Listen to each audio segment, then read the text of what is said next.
നമുക്കിന്ന് എലുമിച്ച നാരങ്ങയും പൈനാപ്പിളും ഈന്തപ്പഴവും ഒക്കെ ചേർത്തൊരു വെറൈറ്റി അച്ചാറുണ്ടാക്കാം. അതിനായി 5 എലുമിച്ച നാരങ്ങ എടുത്തിട്ടുണ്ട്. നാരങ്ങ നന്നായി കഴുകി നിറവ്യത്യാസമുള്ള ഭാഗവും അറ്റവും ഒക്കെ ചെത്തി മാറ്റി വൃത്തിയാക്കി ഒരു കുക്കറിൽ ഇട്ട് കൊടുക്കുന്നുണ്ട്. സത്യത്തിൽ ആദ്യമായാണ് ഇങ്ങനെ ചെയ്യുന്നത്. ഇതിന്റെ തോടിന് കട്ടിയുള്ളത് കൊണ്ടാണ് കുക്കറിൽ ഇടാന്ന് വെച്ചത്. പിന്നെ നന്നായി അലിഞ്ഞിരിക്കുന്ന അച്ചാറാണ് എനിക്കിഷ്ടം കേട്ടോ. നിങ്ങൾക്ക് ആവിയിൽ വെച്ച് സോഫ്റ്റ് ആക്കാം, അല്ലെങ്കിൽ ജസ്റ്റ് തിളച്ച വെള്ളത്തിൽ ഇട്ടെടുക്കാം.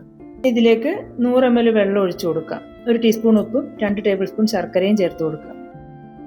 നന്നായി മിക്സ് ചെയ്തിട്ട് മീഡിയം ഫ്ലെയിമിൽ ഞാൻ 3 വിസിൽ അടുപ്പിച്ചു. ഒത്തിരി ഉടയുണ്ടെങ്കിൽ ഒറ്റ വിസിൽ മതി കേട്ടോ. വാ, ഇനി നമുക്കിത് തുറന്ന് നോക്കാം. ഇച്ചിരി വേവ് കൂടിപ്പോയോ എന്നൊരു സംശയമില്ലാതില്ല. ഞാൻ നാരങ്ങ ഒരു പ്ലേറ്റിലേക്ക് മാറ്റിയിട്ടുണ്ട്. ഇനി ഈ വെള്ളത്തിലേക്ക് തന്നെ 1 കപ്പ് പൈനാപ്പിൾ അരിഞ്ഞതും 20ഓളം ഈന്തപ്പഴം കുരു കളഞ്ഞ് മുറിച്ചതും ചേർത്ത് കൊടുക്കാം.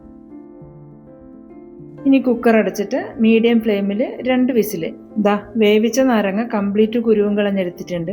കൂടാതെ ഞാൻ കുറച്ച് നാളായി പച്ച നാരങ്ങ ഉപ്പിലിട്ട് വെച്ചിരുന്നത് കൂടി ഇതിലേക്ക് കുരു കളഞ്ഞ് ചേർക്കുന്നുണ്ട്. നാരങ്ങ ബാക്കി വന്നപ്പോൾ കളയേണ്ടെന്ന് കരുതി വെറുതെ ഉപ്പിലിട്ട് വെച്ചതാണ്. വേവിച്ചോ ആവിയേറ്റോ ഒന്നുമില്ല. എല്ലാം കുരു കളഞ്ഞെടുത്തിട്ടുണ്ട്. വേവിച്ച നാരങ്ങ ചെറുതായി അരിഞ്ഞെടുത്തിട്ടുണ്ട്. കുക്കർ തുറന്ന് പൈനാപ്പിൾ ഈന്തപ്പഴമൊക്കെ നന്നായി വെന്തിട്ടുണ്ടോ എന്ന് നോക്കാം. എല്ലാം നന്നായിട്ട് വെന്തിട്ടുണ്ട്. ഇനി ഇവയെല്ലാം കൂടി ഞാനൊരു മൺപാത്രത്തിലാക്കി ഉപ്പ് പുരട്ടി 1 ദിവസം വെക്കുവാണ് കേട്ടോ. 2 ദിവസം വെച്ചാലും നല്ലതാണ്.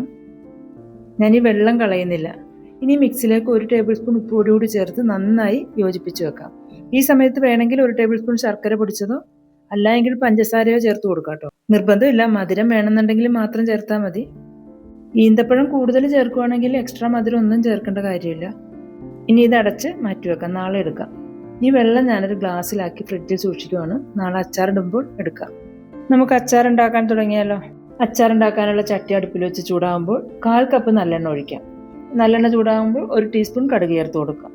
കടുക് പൊട്ടിക്കഴിഞ്ഞ് ഇതിലേക്ക് 2 ടേബിൾ സ്പൂൺ വെളുത്തുള്ളി നീളത്തിലരിഞ്ഞതും അത്ര തന്നെ ഇഞ്ചി അരിഞ്ഞതും 7-8 പച്ചമുളക് ചെറുതായി അരിഞ്ഞതും ആവശ്യത്തിന് കറിവേപ്പിലയും കൂടി ചേർത്ത് കൊടുക്കാം. എല്ലാം കൂടി നന്നായി വഴറ്റി മുരിഞ്ഞു തുടങ്ങുമ്പോൾ പൊടികൾ ചേർത്ത് കൊടുക്കാം. 2 ടേബിൾ സ്പൂൺ കാശ്മീരി മുളക് പൊടി, 1 ടീസ്പൂൺ എരിവുള്ള മുളക് പൊടി, 1.5 ടീസ്പൂൺ അച്ചാർ പൊടി. അതെൻ്റെ കയ്യിലുള്ളത് കൊണ്ടാണ് ചേർത്ത് കൊടുത്തത്, ഇല്ലെങ്കിൽ സ്കിപ്പ് ചെയ്യാം. പിന്നെ 1 ടീസ്പൂൺ ഉലുവാപ്പൊടി, 1 ടീസ്പൂൺ തന്നെ കായപ്പൊടി, 1/2 ടീസ്പൂൺ മഞ്ഞൾപ്പൊടി. ഇത്രയും ചേർത്ത് നന്നായി വഴറ്റി പച്ചമണം മാറുമ്പോൾ ഇതിലേക്ക് എടുത്തു വെച്ചിരുന്ന നാരങ്ങ പൈനാപ്പിൾ വേവിച്ച വെള്ളം ചേർത്ത് കൊടുക്കാം.